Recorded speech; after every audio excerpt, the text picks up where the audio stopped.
The summertime, maybe do a weave. Always change my style depending where my head is at. Hello, welcome to Two Madness Podcast. A new week, a new episode.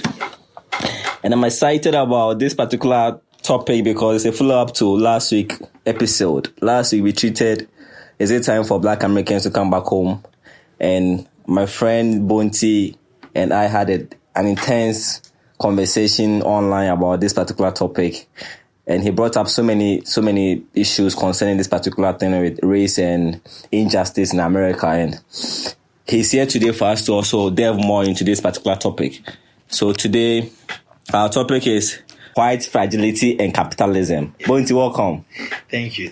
Everything cool? Oh, everything cool. So this for this year, this is the first time coming. Yeah. Charlie, we miss you on the show.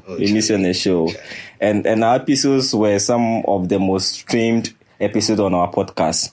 I appreciate your mind. So white fragility and capitalism. Yes. So Bonti, what is white fragility? White fragility is a term that was coined by a woman called Robin DiAngelo. Okay. Robin DiAngelo. And it looks as if in the field of sociology and other humanities, you seem to have new words coming up all the time. Yeah. Now, we had white gaze. I've heard of white gaze. White gaze, where people feel like everything needs to be looked at through the lens of a white person. Okay. And stuff like that. But we have white fragility. All these are new terms that are coming up. And until they are well defined, it will be very difficult for us to be able to make anything out of it. So we'll take the definition from the way Robin DiAngelo defines it. Okay.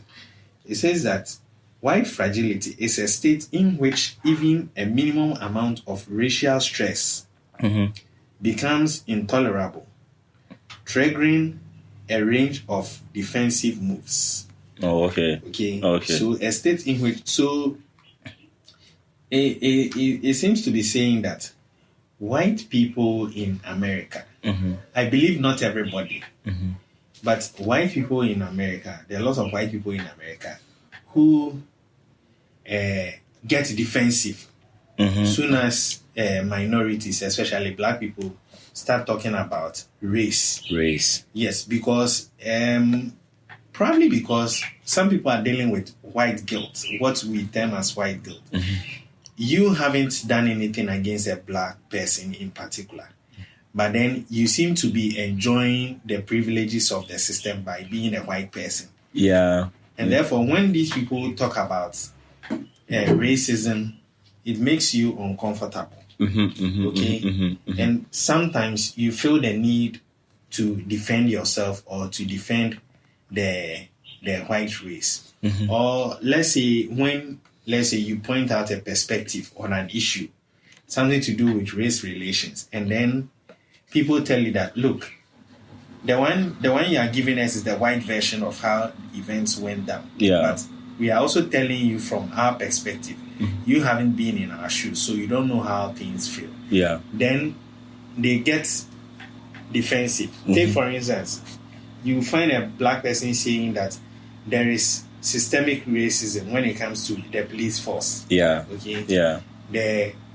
The police force has been trained in such a way that soon as they see black people, they see them as criminals. Yeah. And therefore, we need to have training for these policemen so that they'll be able to deal with minorities better. Yeah. Because when you go to America, the whites, there are certain places where the whites live away from where the blacks they live.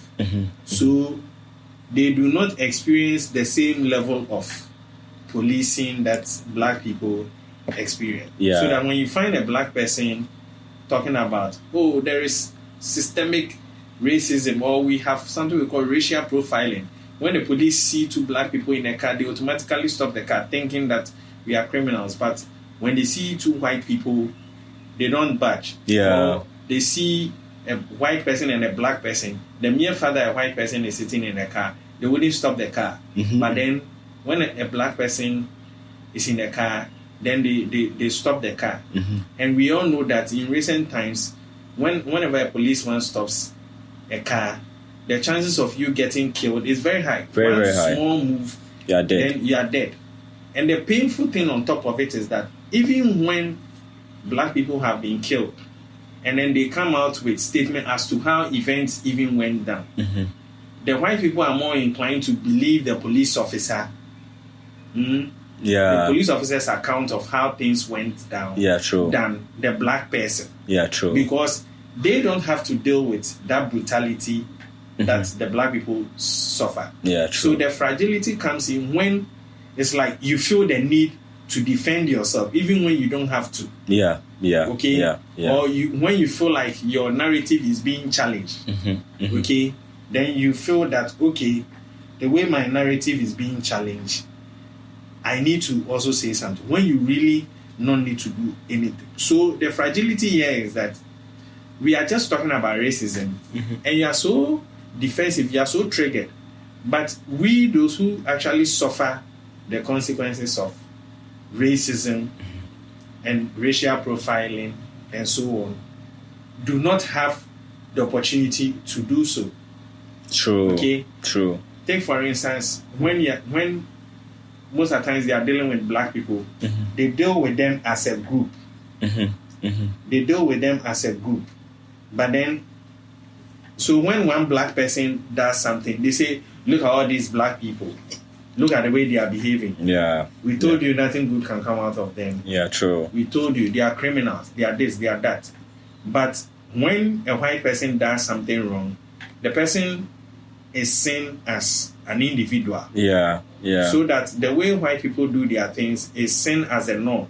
Okay? And that is how a lot of them have been conditioned. But then when it comes to black people, even when you are going to do something, you systematically you've been made to think as if that anything that you do affects every other person. They are guilty by association. So whatever you do, it's not an embarrassment to yourself, but an embarrassment to every other person. So if you recently when Justice Smollett did this hoax thing, the hoax thing that he did, he said some two Trump supporters tried to put a noose around his neck, and then it turned out that he was actually lying. Okay. Now, what will happen is that when there are actual instances of people doing that, okay, people sending ropes to black people's workplaces, or trying to do something to them, threaten them, something inspired by hatred for their race, nobody will believe them. Because they think that once one black person has done it, it means that every other black person is doing the same thing. But then they don't have to deal with that, because when one person does something, it is seen as an individual, whereas when we do something, it's seen as a collective. So the fragility here is they not having to deal with some of these things, and then whenever they are confronted with it, then they become defensive. You get it? Very much. And then also you have things like segregation. Even though segregation has been cancelled in the law books for a very long time, you realize that the whites and then blacks, or white and then other minorities, they still live segregated lives. Okay? True. Yes, there are instances where when a lot of black people move into a community, then the white people move away. Or let's say a developer buys a property near where the black people are living, suddenly property prices go up. And then what that does is that the black people have to move out of the neighborhood. So neighborhoods that they grew up, neighborhoods that they call their home, because the demographics there is changing. It's becoming more whiter and whiter. Then they have to move. Okay? Because maybe economically they can't keep up. So then they move. And that's what usually we say gentrification whenever we talk about it. So these are all things that happen. And if people are living separate lives, then they don't get to experience the same thing at their workplaces, in schools, and so on and so forth. So right from infancy, you didn't have to deal with that problem. So when you become an adult and then somebody is talking about it from a different perspective, then you feel like, oh no, this is not my reality, and therefore my reality is the norm. My reality is the objective, and anything that questions that must be wrong. Yeah, true. But that is where the fragility comes in. Okay. Your inability to deal with the perspective from a different angle. Yeah, true. Yes. So, Bunty, what about capitalism? What is capitalism? Capitalism is an economic system, okay, based on the private ownership of the means of production and their operation for profit. Okay. Now we usually hear about capitalism and then socialism. Yeah. Okay. So in a socialist society, I'm just drawing the distinction so that we can see.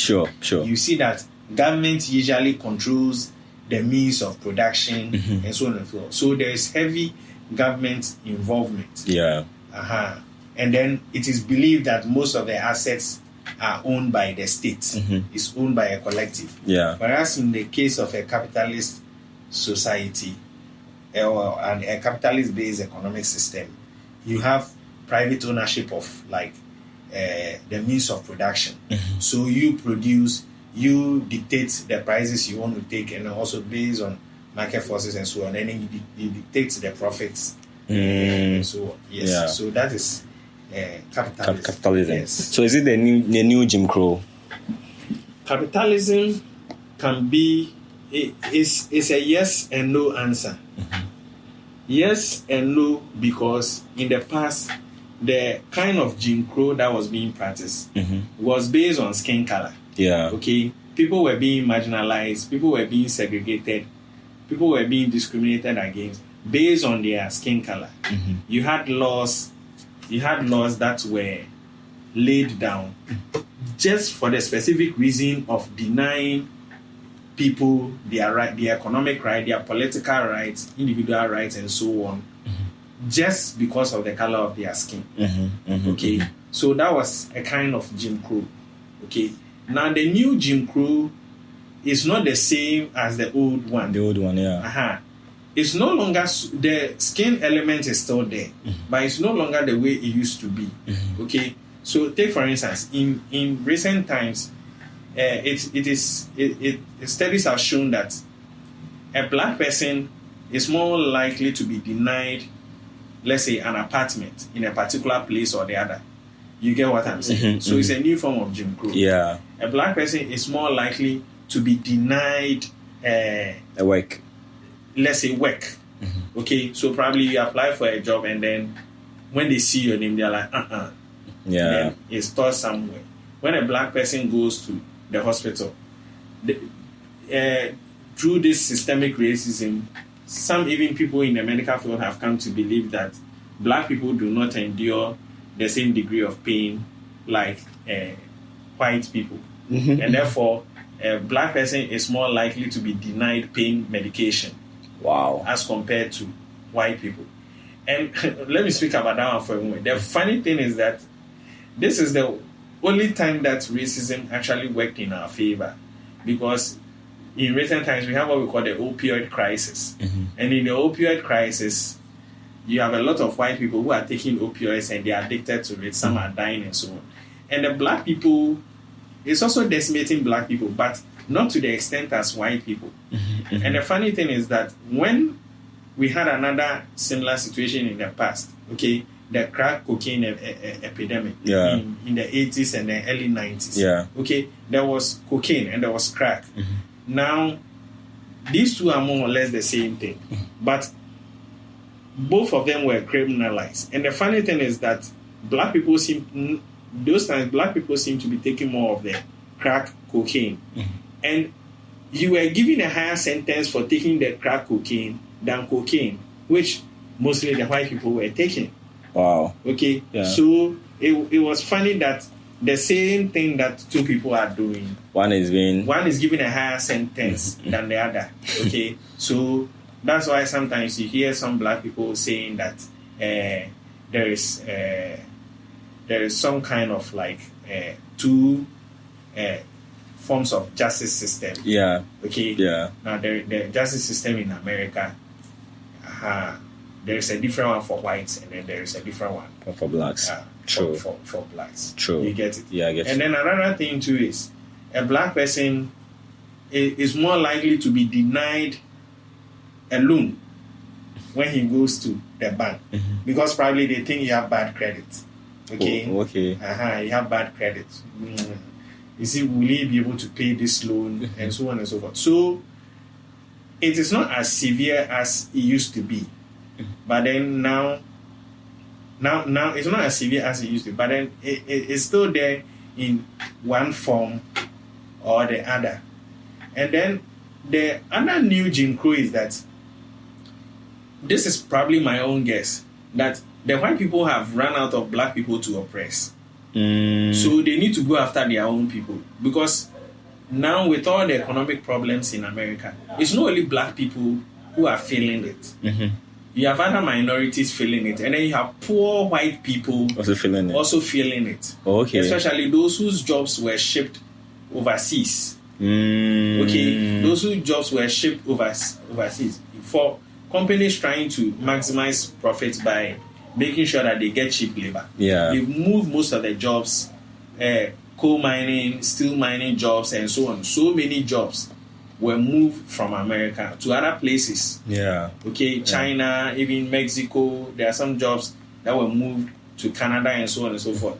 Now, these things decimated some of the white communities where you had white people who do not have college education, having been to the university and so on and so forth. Yes, they used to make decent money in the past, but now with the capitalism and everything that is going on, they've also been affected, and now they're also feeling the pinch, just like black people have been feeling for a long time. So there is a connection between the Jim Crow and then capitalism.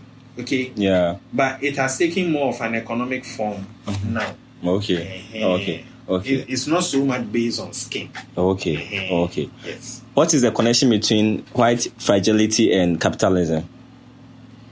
The connection between white fragility and capitalism is something I've been thinking about. And we can put it this way. You see, just as we said that capitalism, as we can see in this case, you have people at the top enjoying their profits. Yeah. Okay, always shareholders thinking about what they are going to get without thinking about what the workers are putting in and so on and so forth. Yeah.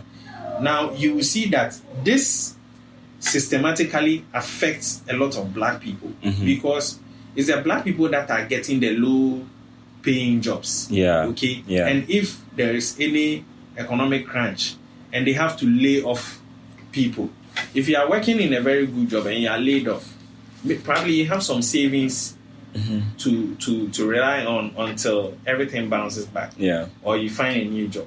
But if you're a black person and let's say you are working a 9 to 5 job in, let's say, some restaurant somewhere where you are making minimum wage. Yeah. You are barely getting by. Okay? Some people cannot even afford to feed their families. They have to rely on things called food stamps and so on and so forth.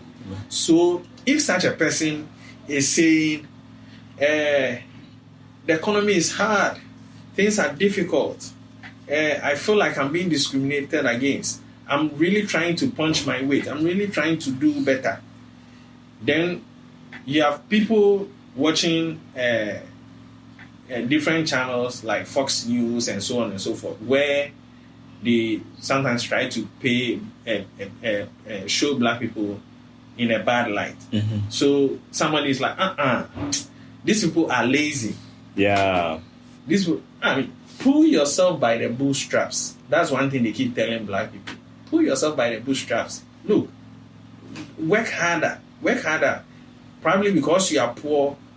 You are poor because not because of systemic racism or anything, but maybe you are just lazy. Yeah. So the fragility here is being dismissive of what somebody who is a minority will see. Yeah. Okay. Yeah. Because you don't share the same reality. Yeah. Okay. Yeah. Now, if you have people who have been oppressed for so long, and so now somebody started life, probably didn't have a father because through the crack cocaine epidemic and so on, there was no father in the house. Yeah. So such a person ends up on the street, and then later on, the person is like, okay, let me turn my life around. But he doesn't have any education, so all he can get is a low-paying job. Yeah. If such a person is telling you about his life, you are more likely to be dismissive because you'll be like, no, this America you are talking about is not the America I know as a white person. The America I know is great. Yeah. The America I know is a superpower. The America I know is wonderful. It's not what you are telling me. True. Are you getting? Yeah, I'm getting you. Because maybe you probably grew up, maybe not in an affluent family, but in a middle income family. So you have a good startup. And like we say in Ghana, yeah. So you already have one leg up. Yeah. If you have one leg up already, it helps you to be able to do better. Yeah. If you are here and you come from an affluent family where people know people, you are more likely to succeed in life. True. Yes. True. As compared to another person who doesn't know anybody. True. Yes. True.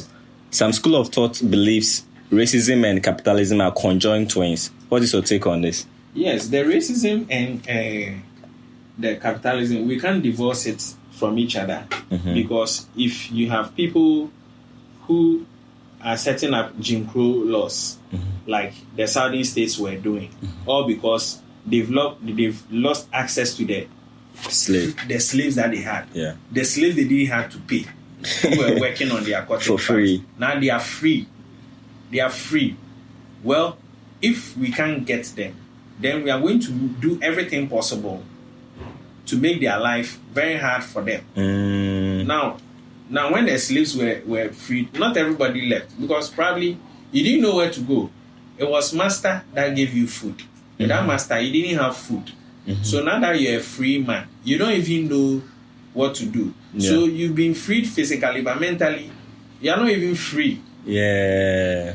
And then apart from that, these guys were enacting laws, Jim Crow laws. They were enacting laws to segregate the black population from the white population. And when people protested, initially the Supreme Court came out with a ruling that basically said separate but equal. So the separate but equal more or less gave the racial South whites the chance to be able to continue to practice the Jim Crow laws because, well, the Supreme Court says that separate but equal. So it means that we can segregate. White people live here, black people live here. Okay? And we don't have to deal with each other. Meanwhile, every state is an independent state on its own. So what happened was that you see that facilities that are supposed to go to black people are either non-existent or they are there in a very small quantity. Yeah. So the number of schools, whether their schools are stocked with books and so on. Okay, if you look at housing, housing. If you look at transportation, the kind of transport that black people have to resort to, even if the thing is going bad, nobody is maintaining it. So these were now. If somebody puts such steps in place to limit you, it will limit you economically. Yeah. Because this racialized system of running things continued from that time in the South all the way to about 1964, 1965. Wow. Okay, where, for instance, people were fighting for segregation, to bring down segregation in schools. Okay, So in 1954, there was a ruling, Brown versus Board of Education, which said that the segregation of like people based on like skin color in schools and so on and so forth is illegal. So more or less, I'm paraphrasing, but from let's say somewhere 1865, 1866, all the way to about 1954. So a Supreme Court that in 1896 said we are separate but equal, where black people were using facilities that were underfunded and so on, now changed their mind and said that, okay, now that is illegal. And then in 1964, we had a Civil Rights Act. 1965, we had a Voting Rights Act. Because what they were even doing was that in the South, what they were doing was that a lot of black people were disenfranchised. You can't even vote. So one of the things they did was they had this thing called the grandfather clause. If your grandfather didn't have voting rights or probably wasn't voting already before the war, the Civil War, then you as a descendant do not qualify to vote. So it means that disenfranchised a whole lot of people. Yeah. And if you don't have a voice in what is dictated in a particular state, you'll be marginalized economically, politically, and so on. Yeah, true. You see that. Yeah, so true. there is a strong connection between how do we call it? Racism and then capitalism. Because if somebody has the opportunity to hold you back for like 100 years, you can imagine the damage. Somebody has a head start of like 100 years. If you are doing something with that person, you can imagine how huge that is. True. So there is a connection. A connection. Yes. After the abolishment of slave trade, what was the next step slave masters put in place to keep running the socio-economic and legal system? That is the Jim Crow laws that we just spoke about. Okay. And it took a whole lot of time because after the abolition of slavery through the 13th Amendment of the U.S. Constitution, one would have thought that, okay, now we have the 13th Amendment, slavery has been abolished, so now we are all free. We are all equal under the law. Under the true. That is where Malcolm X was saying that, well, if we are already equal under the law, there are enough laws in the Constitution to give every individual who is a citizen protection already. And the only reason why you will need a Civil Rights Act in 1964 is if you believe that there is somebody there who is not a citizen, and therefore new laws need to be made to satisfy that person. Okay. If you were already considered a citizen by the white population, you wouldn't need another law enacted to prove or to give you the rights that you already have. Okay. Which is already enshrined in the Constitution. Okay. That's what Malcolm said on that. Okay. Yes. What are the black codes of 1865 and 1866? These black codes deal with the legal system and things like that came after the Civil War.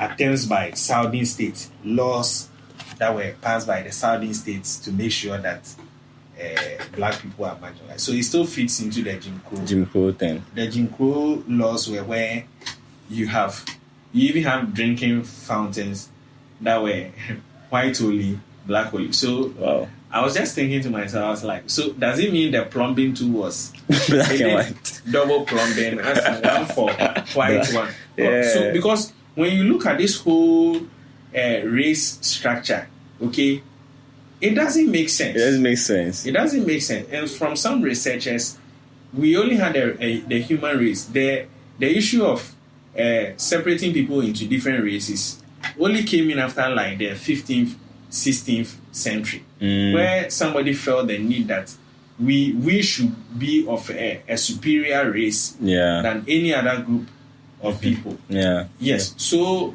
if you are not a racist, and you see yourself as being on the same intellectual level as any other person, then I don't see why there will be racism even in the first place. Yeah. You get it? Yeah, true. Yes. True. But these things have been systemized for a long time. True. A long time.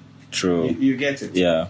So even with the black people, mentally, sometimes even when you are told that you are equal, you because of the way you've been treated in the past, It still doesn't sink.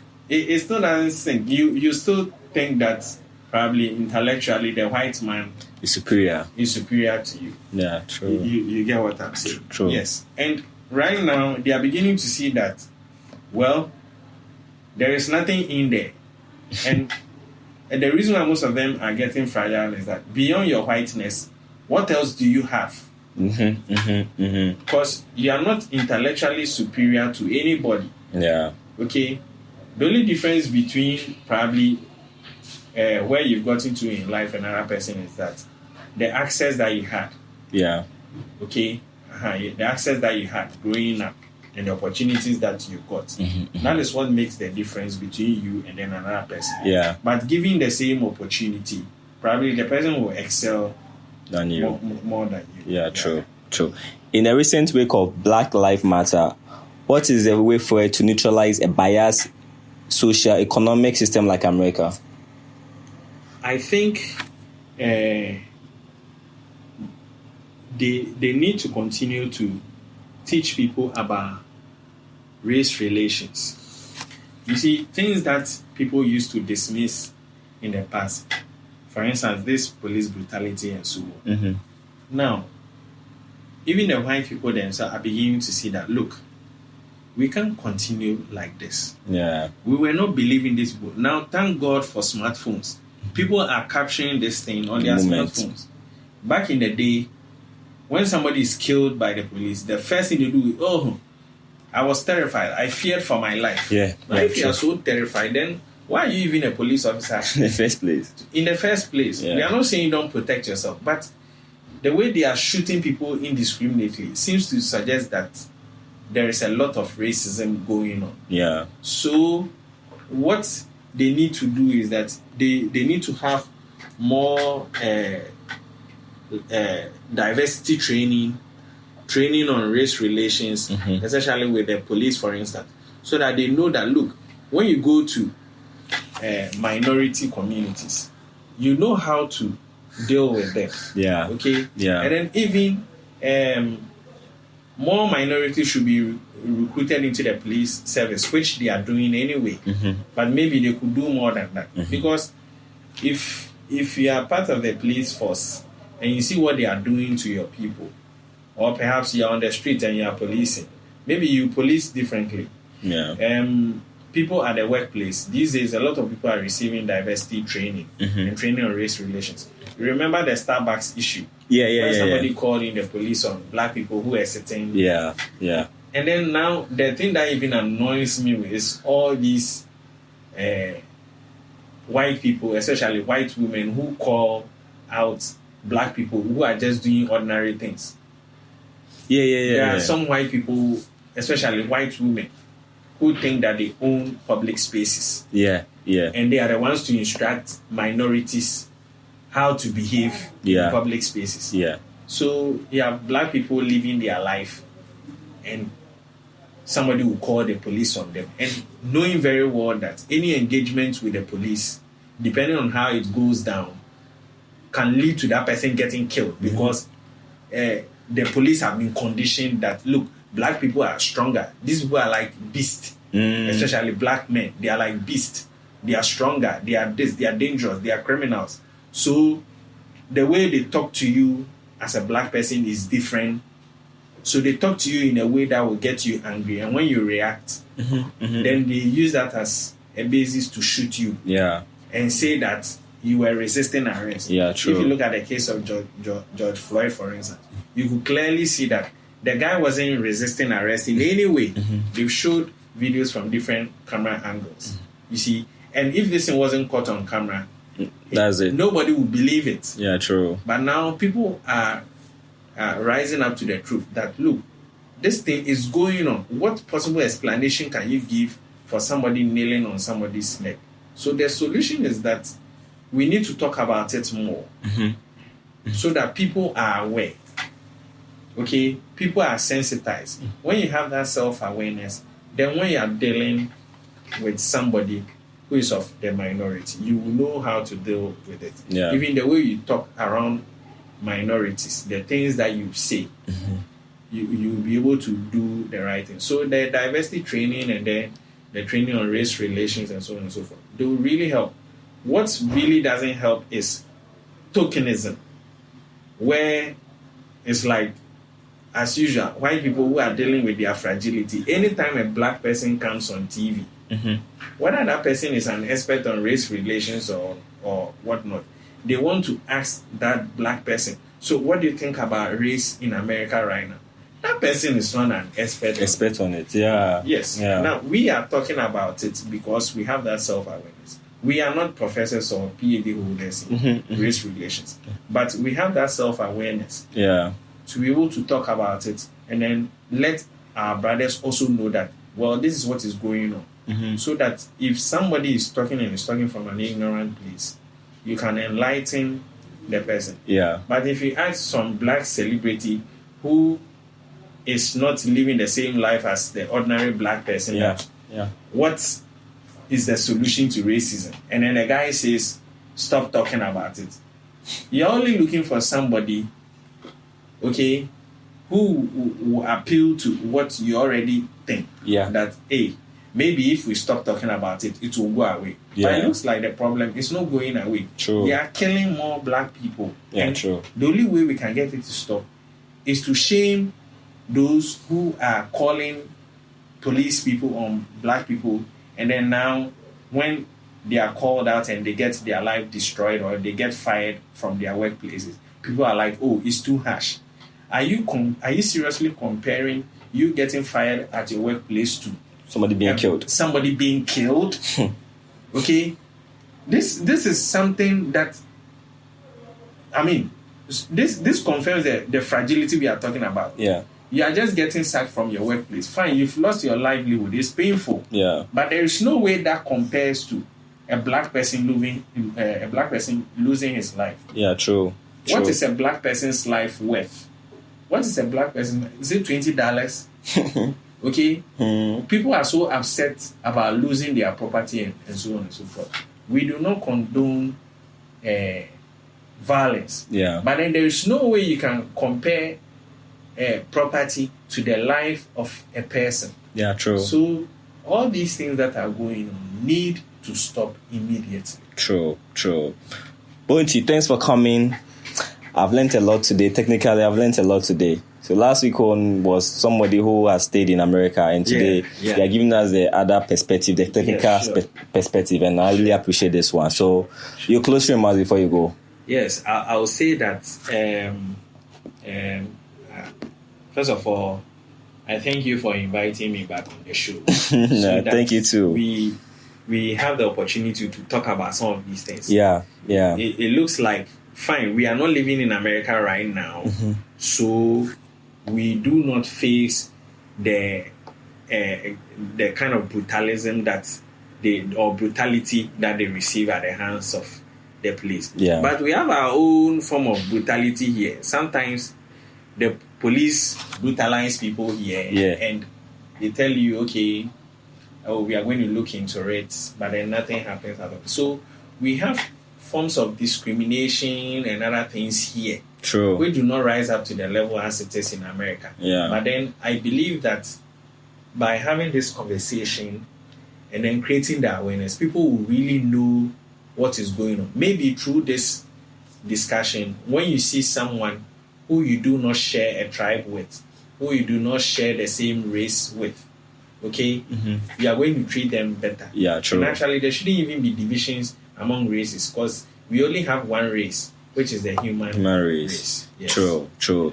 Thanks for coming. God bless you. I appreciate your time. Thank you. So today we had white fragility and capitalism. Let's keep the conversation going. Keep reading on it. Keep sharing knowledge with your friends. and let's make the world a better place. Bye. You tried, you